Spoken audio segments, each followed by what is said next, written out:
All right, so it's the day after Labor Day. So what, the 6th of September. I get questions about muscle cramping for those who do the walking meetups with me.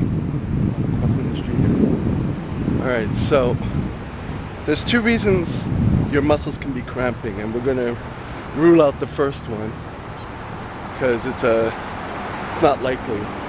First one is if you are deficient in potassium, which usually comes from bananas. If you feel you're deficient in potassium, go see your doctor. But the second reason is a muscle is fatigued. A muscle that is fatigued will have a tendency to shorten. And when it shortens and stays in this shortened state, it's cramped, and that's where you feel that pain. So if you're doing a lot of walking and you're not stretching, and over time your muscles will shorten and stay shortened because that's all they know, and eventually cramps will come. They'll come while you sleep, they'll come during the day maybe, but most people, like in the calves, most people say it's during, they can't sleep, it wakes them up. Because most of the time when you sleep, just gonna cross without getting run over, you sleep and your feet are kind of pointed. I know mine are. So when you're pointing your toes, your calves are shortened. When you bring your toes up towards your face, they're lengthened.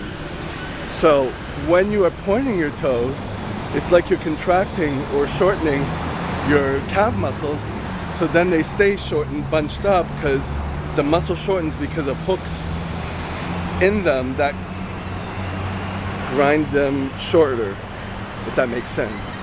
So you're keeping them short when you sleep, plus they're fatigued, plus they're already shortened from all the walking you're doing without the stretching.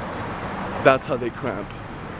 So that's why they say to get rid of a cramp, you have to stretch them, or at least, you could even try while you're in bed, just bring your toes up to your face to lengthen them, and that might help alleviate them temporarily.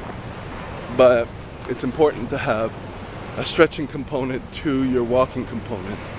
The more you work the muscles, you have to equally stretch them, bring them back to their normal length over time.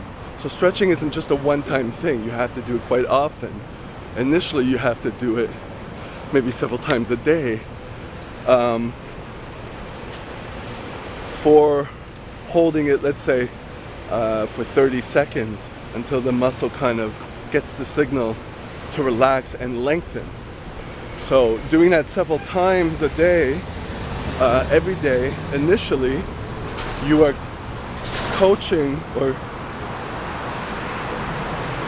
gently trying to bring your muscle back to its original length, which will take time. It's kind of like, I don't know if you've ever gotten braces.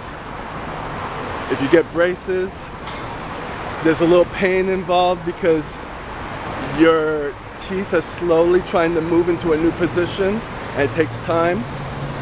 Same thing with stretching. So you have to, first of all, get it to the length that you want it to be, holding it for 30 seconds so that the muscle won't spasm up and it will relax, and you can bring it to a good stretch.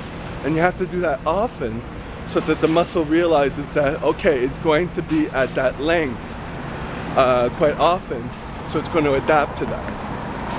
Hope that makes sense. Leave some comments. Subscribe to the channel if you haven't. Share it with people, and I will talk to you next time.